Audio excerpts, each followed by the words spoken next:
இருக்க முடியும். இந்த போராட்டத்துக்கு யார் யார் சப்போர்ட் பண்ணுகிறாங்கன்ட்டு அதனால சப்போர்ட் பண்ணுகிறாங்க. வந்து லெட்டர் கொடுத்துட்டு நம்ம டிஃபென்ஸ் மினிஸ்டர் டைரக்டா மீட் பண்ணி காந்தத்தூர்ல நிலைமைகள்லாம் நம்ம சார்ட் ஆஃப் டிமாண்ட்ஸ் இந்த போராட்டத்திருக்கின்றேன். நேற்று உங்களுடைய வழக்கு நீதிமன்றத்திற்கு வந்தது. நீங்க உங்க கேஸ வந்து அவ்வளவு ஈஸியா அண்டர் எஸ்டிமேட் போடக்கூடாது. உங்க போராட்டம் எங்க சூடு பிடிச்சிச்சு தெரியுமா?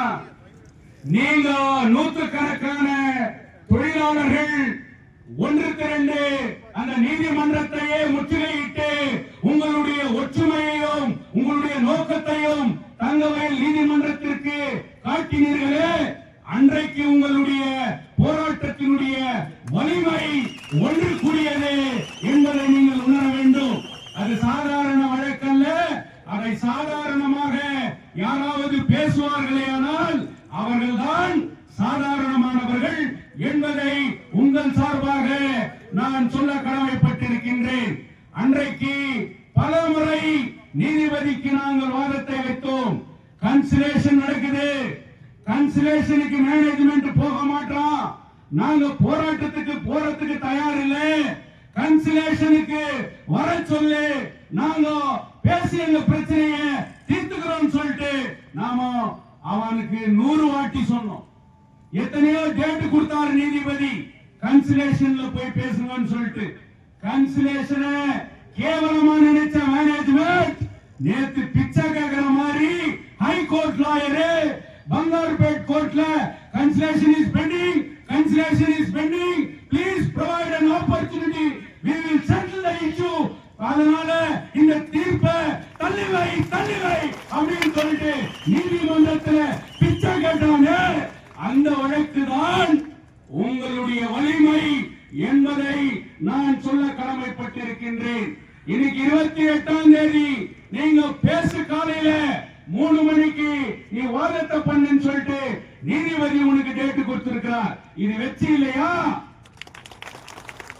12 மணிக்கு அவன் ஸ்டாண்ட் மாறினா 3 மணிக்கு நம்ம ஸ்டாண்ட் மாறுது.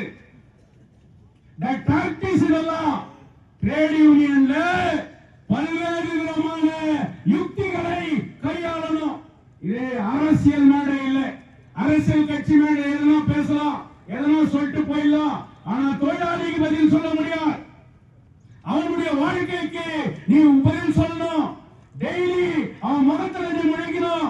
தலைவர் பதவி அவ்வளவு ஈஸி கிடையாது. சிவகுமார் ஒவ்வொரு தொழிலாளிக்கும் பதில் சொல்லணும். சொல்லணும்னா சந்தா கொடுத்த தொழிலாளி சட்டையை பிடிப்பான், பதில் சொல்லு கேட்பான். இதுதான் தொழிற்சங்கம், அதுதான் தொழிற்சங்கம், அதுதான் செங்கோடி தொழிற்சங்கம் என்பதை உணர வேண்டும். இன்னைக்கு மிகப்பெரிய முக்கியமான நாள்.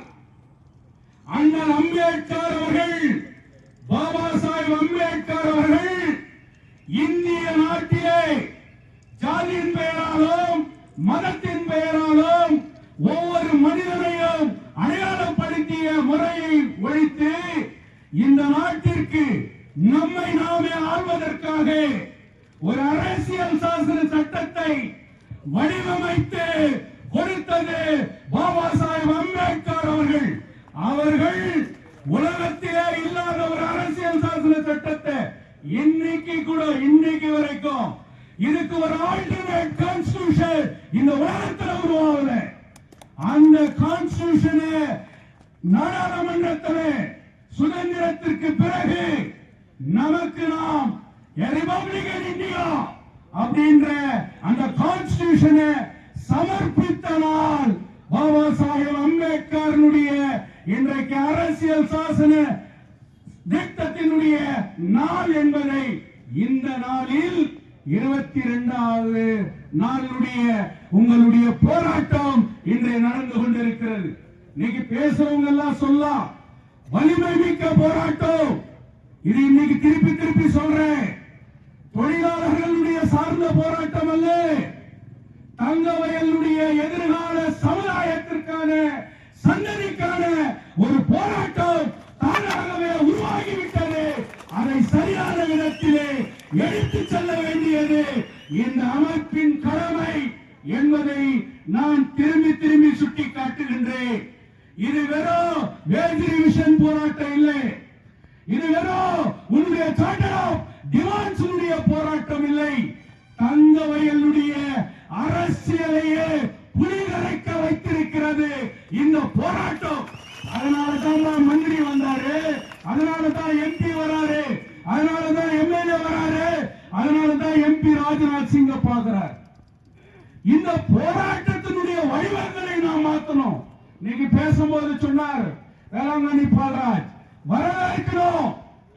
எல்லா கிறிஸ்துவ அமைப்புகளும் கத்தோலிக்க கிறிஸ்தவர்களும் உங்களுக்காக நாங்கள் வீதிக்கு வருவோம் என்று அறிவித்தார்களே, இது போராட்டத்தின் வலிமை இல்லையா?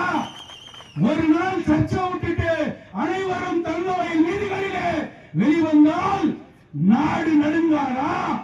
இதுதான் போராட்டத்தினுடைய வடிவங்களை நாம் மாற்றப்பட வேண்டும், விதங்களை மாற்றப்பட வேண்டும், பல்வேறு போராட்டங்களை திட்டமிட வேண்டும்.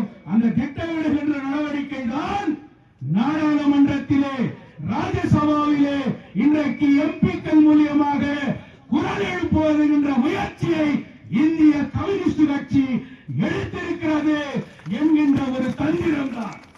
என்டிஏக்கு எம்பியை பார்த்து ஹரிஷ் பாலா பேச வேண்டிய என்ன நோக்கம்?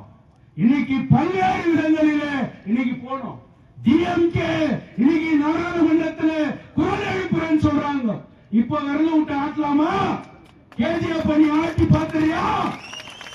பந்தல பிக்கும் போது இவனுக்கு என்னடா இங்க பந்தல் போட்டுக்கிறானுங்க, கீச்சு போட்டா நாளைக்கு ஓடிடுவாங்கன்னு நினைச்சா இன்னைக்கு கீச்சு பார், கை வச்சு பார். முடியுமா? முடியாது. கிழித்தால் இது தேசிய பிரச்சனையாகும். கிழித்தால் கர்நாடக சட்டமன்றத்திலே இது ஒழிக்கும். கிழித்தால் தங்கவயலே 1-2 வீறு கொண்டு உங்களுக்காக நிற்கும். நீ வீரர்கள், நீங்கள் கோழைகள் அல்ல.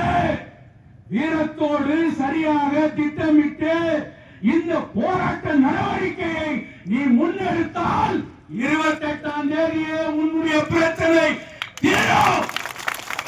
தீர்க்க முடியாது என்று யாரும் சொல்ல முடியாது.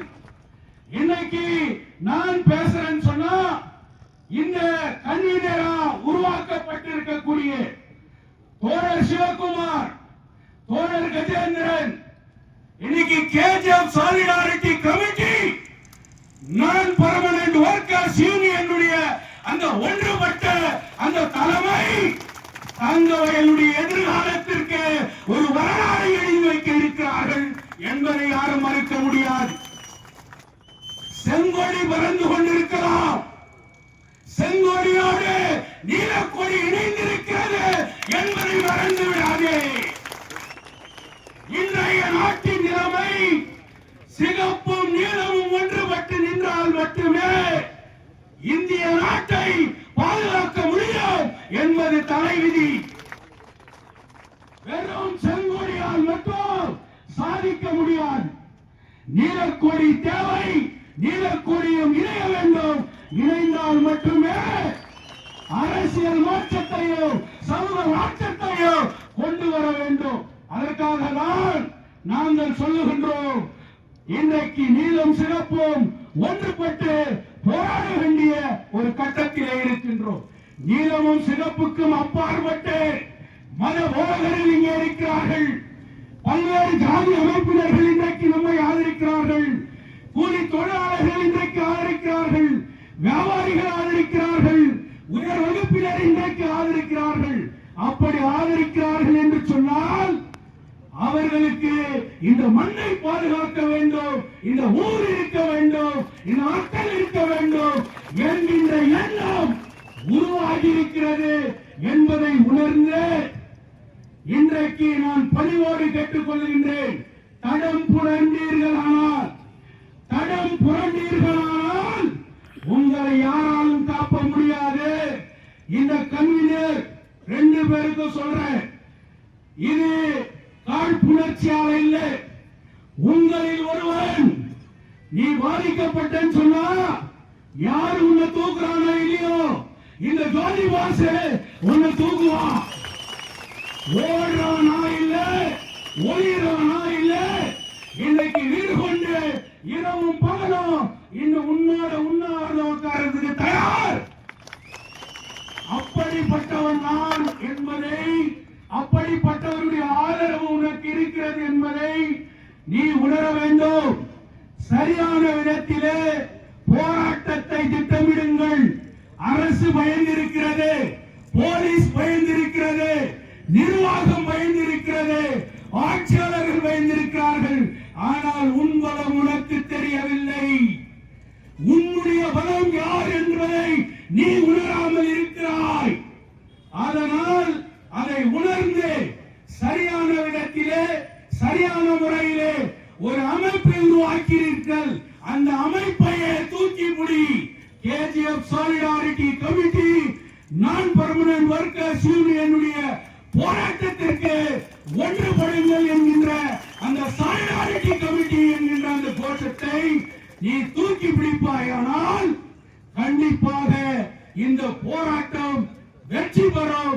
அந்த சாலிடாரிட்டி கமிட்டியோடு எந்தவித எதிர்பார்ப்பும் இல்லாமல், எந்தவித அடையாளமும் இல்லாமல் உங்களில் ஒருவனாக உங்களோடு நான் ஒன்றுபட்டு நிற்பதற்கு தயார் என்று கூறி வெல்லுவோம். Working class unity, working class unity.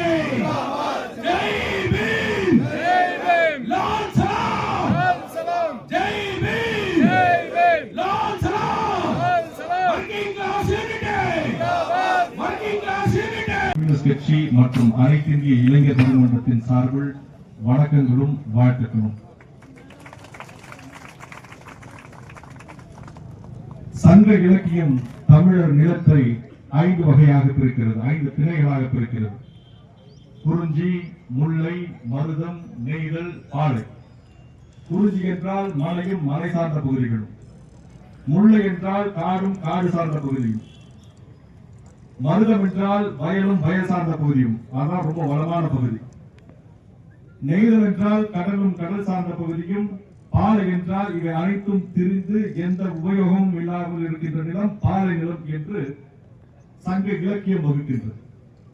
அப்படி காடும் காடு சார்ந்த பகுதியாக இருந்த இந்த கோலார் தங்கவயலை வயலும் வயல் சார்ந்த பகுதியாக, வளமான பகுதியாக மாற்றியது எது என்றால் இங்கே இருக்கக்கூடிய தொழிலாளர்களுடைய உழைப்பு மட்டும்தான்.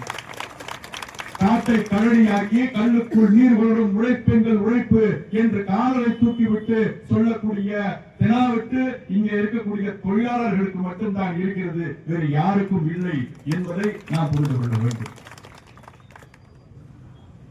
இந்த கோலார் தங்கவயல் எத்தனையோ பேருக்கு மட்டுமல்ல, இந்த நாட்டுக்கு ஒரு ஒளியாக திகழ்ந்திருக்கிறது என்பது இந்த நாட்டுக்கு மட்டுமல்ல உலகத்துக்கே தெரியும். அந்த தங்கச் சுரங்கம் மூடப்பட்ட பொழுது அந்த தொழிலாளர்கள் வாழ்விலே ஒரு வழியற்று நின்ற பொழுது அவர்களுக்கு ஒரு ஒளி விளக்காக இந்த பிஎம்எல் தொழிற்சாலை என்பது இங்கே வந்தது. கோலார் தங்கவயல் மூடப்பட்டு அதன் மூலம் வேலை இழந்த சில தொழிலாளர்களுக்கும் அவர்களுடைய குடும்பத்தினருக்கும் வேலை கொடுக்க வேண்டும் என்கின்ற நோக்கத்தோடு, வேலை வாய்ப்புகளை உருவாக்க வேண்டும் என்கின்ற நோக்கத்தோடு இந்த பிஎம்எல் தொடங்கப்பட்டது. அந்த பிஎம்எல்லிலே இன்று நான் பெர்மனன்ட் வர்க்கர்ஸ், நான் பெர்மனன்ட் தொழிலாளர்கள் பல்வேறு கோரிக்கைகள், ஊதிய உயர்வு மட்டுமல்ல பணி நிரந்தரம் உள்ளிட்ட பல்வேறு கோரிக்கைகளை வலியுறுத்தி 22 நாட்களாக போராட்டத்திலே அமர்ந்திருக்கிறார்கள், வேலை நிறுத்தத்திலே ஈடுபட்டிருக்கிறார்கள். ஆனால் அவர்களை அழைத்து பேச்சுவார்த்தை நடத்தக்கூட இந்த நிர்வாகம் தயங்குகிறது. அந்த நிர்வாகத்திற்கு நான் சொல்ல கடமைப்பட்டிருக்கின்றேன். 1926ஆம் ஆண்டு இந்தியாவினுடைய வரலாற்றில் பொன்னெழுத்துக்களால் பொறிக்கப்பட வேண்டிய ஆண்டு. ஆங்கிலேயன் ஆட்சியில் இருந்தாலும் முதலாக ட்ரேட் யூனியன் ஆக்ட் என்பது ஆங்கிலேய ஆட்சி காலத்தில் வந்த ஆண்டு 1926. ஆனால் அந்த 1926ஆம் ஆண்டுக்கு முன்பே தொழிற்சங்கம் கட்டப்பட்டு தொழிலாளர்கள் ஒற்றுமையோடு போராடிய வரலாறு இருக்கிறது என்றால் அது கோலார் தங்கவயலின் வரலாறு என்பதை அவர்களுக்கு நான் சொல்லிக்கொள்ள கவலைப்பட்டிருக்கின்றேன். அது மட்டுமல்ல, இன்று அம்பேத்கர் அவர்கள் எழுதிய கான்ஸ்டிடியூஷன் அரசியல் அமைப்பு அரசியல் சாசனம் ஏற்றுக்கொள்ளப்பட்டனால் அந்த அரசியல் சாசனத்திலே 1947 தொழிலாளர் தகராறு சட்டம் என்பதை ஏற்றுக்கொள்ளப்பட்டதும் இதே நாள்தான். அந்த தொழிலாளர் தகராறு சட்டம் ஏற்றுக்கொள்ளப்படுவதற்கு முன்பே, அந்த சட்டம் ஆவதற்கு முன்பே பல்வேறு உரிமைகளை போராடி பெற்ற மண் இந்த கோலார் தங்கவயல் மண் என்பதை அந்த நிர்வாகம் புரிந்து கொள்ள வேண்டும். அப்படிப்பட்ட போராட்ட குணம் உள்ள இந்த தொழிலாளர்கள் இங்கே கூடியிருக்கிறீர்கள் என்று சொன்னால் உங்களுக்கு ஆதரவு அளிக்க வேண்டியது ஒவ்வொரு அரசியல் கட்சியினுடைய கடமை, ஒவ்வொரு சமூக அமைப்பினுடைய கடமை. அது ஏதோ நாங்க வந்து உங்களுக்கு உங்க பக்கத்துல நின்று எங்களுக்கு ஒரு பிரச்சனை கிடையாது, இது எங்களுடைய கடமை. அந்த கடமை எங்களுக்கு இருக்கின்ற காரணத்தினால்தான் இந்திய கம்யூனிஸ்ட் கட்சியினுடைய கோலார் மாவட்ட செயலாளர் தோழர் ஜோதிபாஸ் அவர்கள் தொடர்ந்து என்னிடத்தில் தொடர்பு கொண்டு எங்களுடைய கட்சியினுடைய நாடாளுமன்ற உறுப்பினர்களுக்கும் தேசிய தலைவர்களுக்கும் இந்த பிரச்சனையை எடுத்து சென்று இந்த பிரச்சனை ஒரு தேசிய கவனம் பெற்ற பிரச்சனையாக மாற வேண்டும் என்று கேட்டுக்கொண்ட நான் பெங்களூரு வந்திருந்த மறுமலர்ச்சி திராவிட முன்னேற்ற கழகம் மதிமுகவினுடைய முதன்மை செயலாளரும் திருச்சி நாடாளுமன்ற உறுப்பினருமான திரு துரை வைகோ அவர்களை ஏர்போர்ட்டில் சந்தித்து இந்த பிரச்சனை குறித்து கிட்டத்தட்ட ஒரு 10 நிமிடம் அவருக்கு விளக்கி கூறி உங்களுடைய டிமாண்டுகளை உங்களுடைய கோரிக்கைகளை அவரிடத்தில் எடுத்து சொல்லி அவர் சொன்னார், நான் 0 அவர்களே இதை நான் பிரச்சனையாக எழுப்புவேன் என்று அவர் உறுதியளித்திருக்கின்றார். நேற்று வாட்ஸ்அப்பிலே என்னை தொடர்பு கொண்ட திரு துரை வைகோ அவர்கள் நீங்களே ஒரு டிராஃப்ட் போட்டு அனுப்புங்க, நான் 0 அவருக்கு நாளை காலை 10 மணிக்குள்ள கொடுக்கணும், நான் கொடுத்துறேன் என்று கேட்டிருக்கிறார். அது டிராஃப்ட் பண்ணி அனுப்பப்பட்டு விட்டது. அது நாடாளுமன்றத்திலே சபாநாயகர்களுடைய பார்வைக்கு கொண்டு செல்லப்பட்டு விட்டது. என்னன்னா பார்லிமெண்ட் நடக்கணும். நேற்று உங்களுக்கு தெரியும், செய்தித்தாள்களை படித்தீர்கள் தெரியும், எதிர்கட்சிகள் பல்வேறு உண்மையான கோரிக்கைகளுக்காக நாங்கள் விவாதம் செய்ய வேண்டும், அதற்கு வாய்ப்பு கொடுங்கள் என்று கேட்டும் இந்த பாஜக அரசு அதை மறுத்து வருகின்ற காரணத்தால் தொடர்ந்து அமளி நடந்து அந்த பாராளுமன்றம் ஒத்திவைக்கப்பட்டிருக்கின்றது. இன்றும் அந்த போராட்டங்கள் பாராளுமன்றத்தின் உள்ளே தொடர்ந்து கொண்டிருக்கிறது. அப்படி பாராளுமன்றம் நடந்து 12 மணிக்கு மேல 0 அவர், அந்த 0 அவர் என்று வருகிறதோ அப்பொழுது இந்த கோரிக்கை அங்கே எழுப்பப்படும்.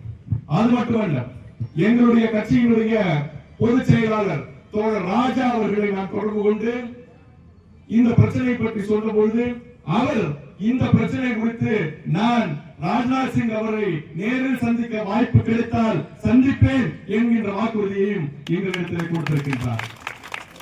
எங்கள் கட்சியினுடைய ராஜ்யசபா உறுப்பினர் தோழர் சந்தோஷ்குமார் எம்பி, கேரள மாநிலத்தின் துடிப்புமிக்க இளைஞர், நான் சார்ந்திருக்கக்கூடிய ஏஐஒய்எஃப் அகில இந்திய பொதுச் செயலாளராக பணியாற்றியவர். இப்பொழுது அவர் கேரள மாநிலத்திலிருந்து ராஜ்யசபாவிற்கு தேர்ந்தெடுக்கப்பட்டிருக்கிறார். அவரை தொடர்பு கொண்டு இந்த பிரச்சனைகள் குறித்து நான் சொன்ன பொழுது அவரும் நீங்கள் சொல்லுகின்ற கோரிக்கைகளை எல்லாம் எனக்கு எழுதி கொடுங்கள், நான் பாதுகாப்புத்துறை அமைச்சர் ராஜ்நாத் சிங்கிற்கு கடிதம் எழுதுகிறேன், அவரிடத்திலே நேரில் சந்திப்பதற்கு அப்பாயின்மெண்ட் கேட்கின்றேன், முதல் கடிதம் போயிடட்டும், அப்பாயின்மெண்ட் வந்து அதே கடிதத்தை நான் மறுபடியும் நேரில் கொண்டு போய் கொடுக்கிறேன் என்று வாக்குறுதி எடுத்து கடிதம் சென்றடைந்து விட்டது. அப்பாயின்மெண்ட் கேட்கப்பட்டிருக்கிறது. நாடாளுமன்றம் நடந்து கொண்டிருக்கின்ற காரணத்தால் அந்த அப்பாயின்மெண்ட் கிடைப்பது முன்னப்பின் ஆகலாம். அப்படி கிடைத்தால் இதே கோரிக்கையை தோழர் சந்தோஷ்குமார் அவர்கள் நேரில் சந்தித்து ராஜ்நாத் சிங் அவர்களை நேரில் சந்தித்து கொடுக்க இருக்கிறார் என்பதையும் நான் இங்கே தெரிவித்துக் கொள்கின்றேன். அது மட்டுமல்ல, திருப்பூரினுடைய நாடாளுமன்ற உறுப்பினர் இந்திய கம்யூனிஸ்ட் கட்சியினுடைய மூத்த தலைவர் தோழர் சுப்பராயன் அவர்களிடமும் இந்த பிரச்சனை குறித்து நான் தொலைபேசியில் பேசிய பொழுது அவரும் 0 அவர்களே இந்த பிரச்சனையை நான் எழுப்புவேன் என்கின்ற வாக்குறுதியை அளித்திருக்கின்றார். அவருக்கு நம்முடைய எல்லா கோரிக்கைகளையும் டிமாண்ட்களையும் நான் மெயில் மூலமாக அனுப்பியிருக்கின்றேன். இப்படி இந்த பிரச்சனையை ஒரு தேசிய கவனம் பெற்ற பிரச்சனையாக மாற்ற வேண்டும் என்கின்ற முனைப்போடு இங்கு இருக்கக்கூடிய தோழர்கள் அனைவரும் உழைத்துக் கொண்டிருக்கின்றோம். இது ஏதோ என்னுடைய முயற்சி, உன்னுடைய முயற்சி, அவருடைய முயற்சி அல்ல. நான் ஒரே ஒரு விஷயத்தை மட்டும் இங்கே சொல்லிக்கொள்ள கடமைப்பட்டிருக்கின்றேன். இங்கே இருக்கக்கூடிய தொழிலாளர்களுக்கு முகம் இல்லை, இங்கே இருக்கக்கூடிய தொழிலாளர்களுக்கு அடையாளம் இல்லை. எங்களுடைய அடையாளம் அந்த தொழிலாளர் சிலை, எங்களுடைய அடையாளம் இந்த செங்கொடி. இந்த தொழிலாளர் தோழர்களுக்கு முகம் கிடையாது, தலைமை கிடையாது, எங்களுக்கு இதயம் மட்டும்தான் இருக்கிறது. அந்த இதயங்களால் இணைவோம், கோரிக்கைகளை வென்றெடுப்போம். உங்களுக்கு எப்பொழுதும் அனைத்து இந்திய இளைஞர் பெருமன்றம் துணையாக இருக்கும் என்று சொல்லி வாய்ப்பளித்த அனைவருக்கும் நன்றி கூறி விடைபெறுகிறேன். Workers unity long live.